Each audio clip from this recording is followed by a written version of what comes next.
कलयुग समयुग आन नहीं, जो नर कर विश्वास। कलयुग जैसा युग और कोई नहीं हो सकता, जबकि कलयुग से ज्यादा गाली भी किसी को नहीं पड़ी। बड़ा बेकार युग है, झूठ का युग है, कलयुग बेकार है, कीचड़ से भरा हुआ है। पर जैसे कीचड़ में कमल खिलता है, वैसे सुखदेव जी कहते कलेर दोष निधे राजन अस्ति है एको महान गुण। जैसे कीचड़ में कमल खिलता है, वैसे इस अवगुण भरे कलयुग में एक कमल खिला, एक गुण बाहर प्रकट हुआ, और वो गुण था हरिनाम संकीर्तन। इसलिए कलयुग जैसा युग न कोई था न होगा। आप हम सब भाग्यशाली हैं कि हमारा जन्म कलयुग में हुआ है। ये कोई बुरी बात नहीं, कलयुग में जन्म लेना ये कृपा की बात है। सतयुग में पढ़िए आप शास्त्र, ऐसा ऐसा तप साधु करते थे कि चींटियां शरीर में बिल बना लेती थी, फिर भी भगवान मिलेंगे नहीं मिलेंगे कोई गारंटी नहीं।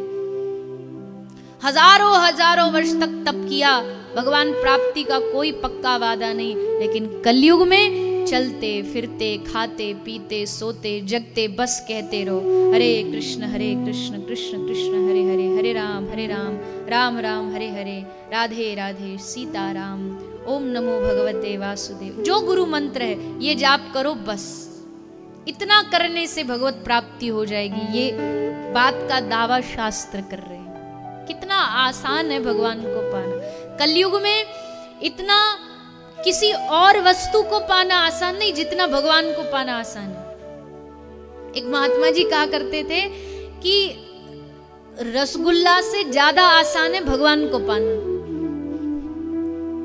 आप कहोगे कैसे? यहां बैठे हो आप, अब यहां बैठे बैठे माला लेके बोलो रसगुल्ला रसगुल्ला रसगुल्ला रसगुल्ला। क्या रसगुल्ला बोलने से ही मिल जाएगा?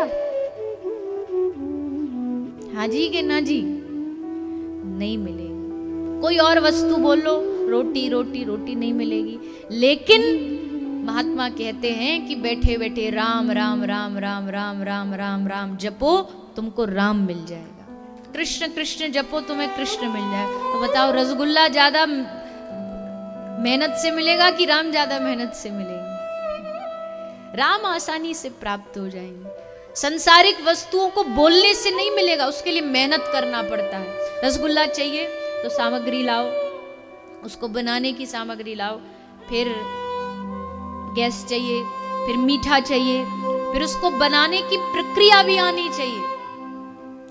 बनाओगे फिर उसके बाद उसे खाओगे। इतने सारे प्रोसेस हैं। लेकिन भगवत प्राप्ति का एक ही प्रोसेस है, जहां हो बस कृष्ण कृष्ण कहते रहो, उसी से भगवान मिल जाएंगे।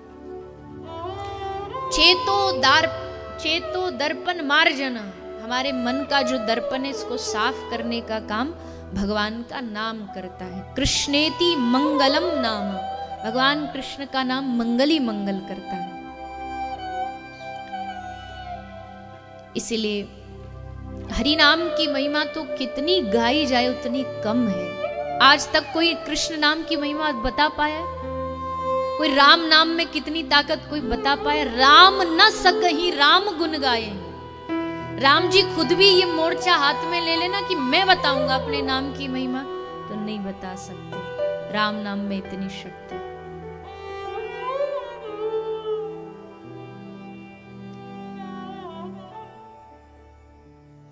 तेरा नाम ही सच्ची पूजा, तेरे नाम सा नाम न दूजा।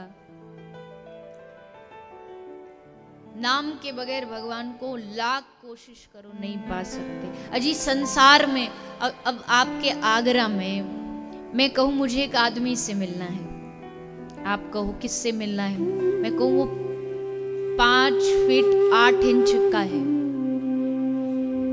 तो जी वो तो आगरा में भुतेरे हैं। वो गोरा सा है तो गोरे भी भुतेरे होंगे। उसका पंची पेठा का काम है, तो वो तो भैया गली गली मोहल्ले मोहल्ले में है। कोई ऐसा बताओ ना जो ढूंढने में आसानी रहे। मैं उसका नाम बताऊं। नाम से फिर ढूंढने में आसानी रही। मान लीजिए कोई एक नाम लिया तो उस नाम के कितने लोग हैं, नाम के बारे में आप पूछ सकते हो उसका सरनेम क्या है, सरनेम और नाम पता लग गया तो अब उसको ढूंढने में थोड़ी आसानी रहे। केवल रूप से किसी को ढूंढना आसान नहीं है, पर नाम जान जाओ तो नाम से ढूंढना आसान है। वैसे ठाकुर जी के केवल रूप को जान के ढूंढोगे तो नहीं मिलेंगे, उनका जब तक नाम स्मरण नहीं करोगे तब तक भगवान आसानी से नहीं मिलेंगे। मिलने के लिए नाम का स्मरण जरूरी है, नाम का जानना जरूरी है। नाम वो चाबी है, जैसे ताले को आपको खोलना हो तो बिन चाबी आप कैसे खोलेंगे, ठीक वैसे ही भगवान तक पहुंचने की चाबी है हरि नाम। इसलिए नाम जपो ज्यादा से ज्यादा, सबसे बढ़िया सबसे सरल रास्ता है। जब याद आ जाए तब हरे कृष्ण कृष्ण कृष्ण कहते रहो। कितना आसान है, पर यही हमको इस जीव को और सब चीज कहने की आदत है, निंदा करने की बढ़िया आदत है। इतना मजा रबड़ी रसगुल्ला में नहीं आता जितना दूसरे की बुराई करने में आता है। कहीं भी किसी की बुराई करवा लो इस जीभ से, लड़ाई झगड़ा करवा लो, लड़के भीतर बैठ जाएगी चुपचाप छुप के, डंडे खाता ये शरीर। ये तो आराम से बोल बाल के गाली दे के बैठ गई चुपचाप, इसको तो कुछ होता नहीं, इसलिए तो बोलती, ऐसे पता इसको कुछ छुएगा भी कोई नहीं।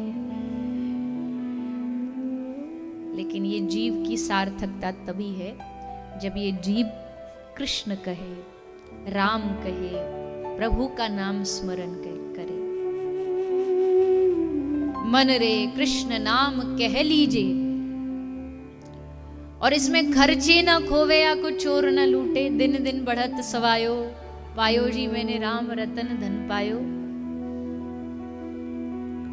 तो आप ये कथा सुन रहे हो, अब ये कथा 7 दिन बाद विश्राम हो जाएगी, लेकिन 7 दिन नहीं 7 साल भी अगर ये कथा लगातार चलती रहे ना, तो अंत में निकला यही परिणाम, राम से बड़ा राम का नाम। इस कथा का लाभ तभी जब आप कथा सुन के फिर भगवान नाम शुरू कर दो, आज से ही, नए साल से ही। सोच लो कि आज नव वर्ष है, नया साल है, आज से ही हम ठाकुर जी का नाम घर जाके कम से कम 1 माला 2 माला 4 माला शुरुआत करेंगे।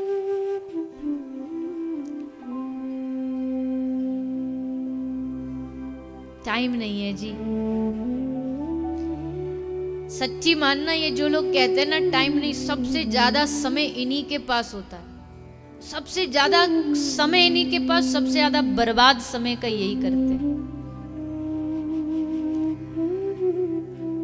घंटा घंटा भर सोशल मीडिया चेक करने का सम टाइम होता है ना।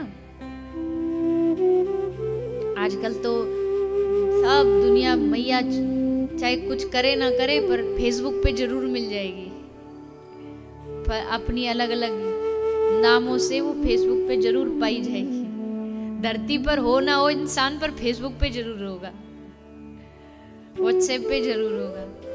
तो अब मैं उसकी कैसे विरोध तो नहीं कर सकती, क्योंकि हम भी अपनी कथा, अपनी वाणी, अपनी बातें लोगों तक उसके माध्यम से पहुंचाते हैं, पर अपना कुछ समय भगवान के लिए भी निश्चित करिए, नहीं तो फिर एक समय आएगा जब अब पछताए होत क्या, जब चिड़िया चुग गई खेत। और शास्त्र तो ये भी कह रहे हैं कि चलो भगवान की भक्ति तो आपसे समय भी नहीं मांग रही, भागवत जी तो आपसे समय भी नहीं मांग रही। भागवत जी तो बस ये कह रही हैं, रामचरितमानस में बाबा तुलसी कह रहे हैं, भाई कुभाय अनख आलसहु, नाम जपत मंगल दिशि दशु। भाव से लो, कुभाव से लो, बेड में लेटे लेटे लो, कुर्सी पे लो, गाड़ी चलाते चलाते लो, कैसे भी लो, बस नाम लो, नाम जपो। हम रबड़ी रसगुल्ला खिलाते नहीं आते, मीरा जहर पिला रही है तो पहुंच गए। कुछ तो होगा उनमें और हम में अंतर, वो अंतर समझो। उनके और हमारे भाव में क्या अंतर है जो उनके पीछे ऐसे भागे भागे चले गए। उनमें हमसे क्या चीज ज्यादा श्रेष्ठ थी, वो चीज पकड़ने की कोशिश करो जो हम में भी आ जाए और हम पे ठाकुर जी की कृपा। कितने भक्त नामदेव के नाना जी थे वामदेव जी ने कहा, बेटा हमको घर में ठाकुर जी की सेवा थी, बोले हमको किसी काम से बाहर जाना है, 2 दिन के लिए तू संभाल लेगा ठाकुर जी की सेवा। नामदेव तो महाराज एकदम नाचने लग गए। आहा, कब से सोच रहे थे सेवा हमको नाना जी दे दें, पर देते ही नहीं थे कि ये बच्चा है। अब जैसे तैसे मौका मिला, प्रसन्न हो गए। अब बार बार पूछते, नाना जी कब जाओगे नाना जी कब जाओगे? कहते बता देंगे भैया कब जाएंगे, अभी 2 दिन बचे हैं। और फिर वो दिन आया जब वामदेव जी गए किसी काम से बाहर, नामा को कहा ठाकुर जी का ध्यान रखना, भोग लगा के पाना, जो पहले बनेगा पहले ठाकुर जी को भोग लगाना। हाँ आप चिंता ना करो, यही दिन तो हम कब से प्रतीक्षा कर रहे थे। सो गए नाना जी, एक दूध का पात्र लेकर के चूल्हे पे रखा नामा ने, और चूल्हे पर रख करके उसको उबलता देख रहे, घुमा रहे हैं और आंखों से झरझर आंसू बह रहे हैं। ये सेवा अब हमें मिली, पता नहीं ठाकुर जी को हमारी सेवा पसंद आएगी कि नहीं आएगी, पिएंगे कि नहीं पिएंगे। कहते जा रहे रोते जा रहे, कहते जा रहे रोते जा रहे। मैया बोली अरे ये जल जाएगा, इसको अब उठा ले, जा भोग लगा के आ। सो पात्र लेके नामदेव जी गए, भगवान के सामने रखा, पर्दा लगाया और बाल भाव से बोले, सुलभ भाव से प्रभु ग्रहण करो। थोड़ी देर बाद पर्दा खोला तो दूध वैसा कि वैसा ही रखा है। नामदेव जी को लगा कि हमसे नाराज हो गए, इनको पसंद नहीं आया, ये तो पिए ही नहीं कुछ भी। अब वो बालक मन, उसको क्या पता था कि ठाकुर जी को भोग जैसा धरते वैसे ही उठा लेते। हमको तो यही सिखाया गया ना, हम तो भोग ही इसलिए लगाते क्योंकि हमें पता है जैसा रखेंगे वैसे ही वापस हमारे पास आ जाएगा। हमें अपने भाव पर इतना भरोसा नहीं है, किसी दिन अगर 3 रोटी रखी और उसमें से एक गायब हो गई तो हमें ये नहीं लगेगा ठाकुर जी ने पा लिया, हमको लगेगा कोई चूहा उठा के ले गया, कहीं चली गई, क्योंकि हमें पता है हमें इतना भाव ही नहीं जो ठाकुर जी पाएंगे। पर नामदेव, अच्छा पसंद नहीं आया ना आपको, चलो मैं दोबारा इसमें केसर डाल के लाता हूँ।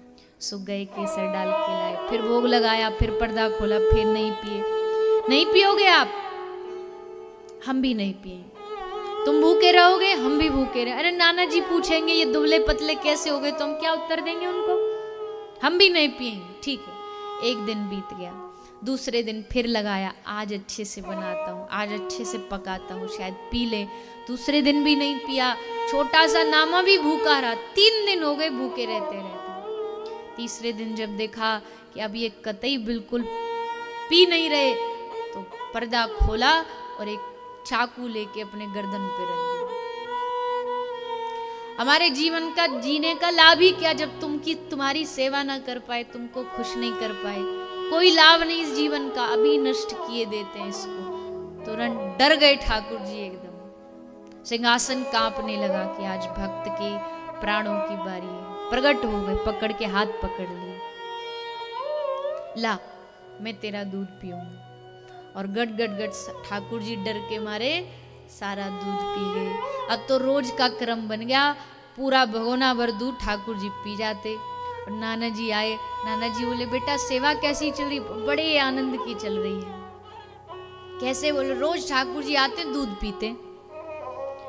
नामदेव जी नाना जी को लगा कि हो सकता बच्चा खुद जाके पी जाता है तो ठाकुर जी पे नाम रख रहा है, मुझे दिखाएगा। हाँ चलिए देखिए, पर्दा लगा के जैसे खोलेंगे गायब हो जाएगा दूध। तो जाके पर्दा लगाया, खोला, आज ठाकुर जी नहीं पिए। अब नामदेव जी बोले क्यों हमारी बेइज्जती करवा रहे हो? नाना जी सोचेंगे ये पी जाता था, झूठ बोलता था, तो पी जाओ। ठाकुर जी बोले अरे पगले, मूर्ति कहीं दूध पीती है? तो नामा ने कहा मूर्ति दूध नहीं पीती तो मूर्ति तो बोलती भी नहीं, तुम तो बोल रहे हो हमसे। अगर बोल सकती है तो पी क्यों नहीं सकती? जब इतने दिन से पी रहे हो तो आज क्यों हमारे परीक्षा लेकर के प्रश्न? हे प्रभु, इन पे भी कृपा कर दो। और जैसे पर्दा लगाया तो खोल के देखा तो पात्र पूरा खाली था। नाना जी ने नामदेव के चरण पकड़ लिए कि बेटा आज से तू मेरा गुरु, मैं तेरा शिष्य। आयु से क्या महत्व, पर तूने वो कर दिखाया कि ठाकुर जी को अपने हाथों से प्रसाद पवा दिया। तो भैया दुनिया के देवी देवता कोई और लोग होंगे, संसारिक लोग होंगे जो मांगते होंगे कि ये इस चीज से भगवान प्रसन्न होते, पर हमारा ब्रज का जो कन्हैया है तो इतना सूधा है, इतना भोला है। झूठा खिलाओ, कुछ ना भी खिलाओ, पर प्रेम से उसको पुकारो। भगवान को और कोई चीज प्रसन्न नहीं कर सकती। राम ही केवल प्रेम प्यारा, जान ले हो सो जाननिहारा।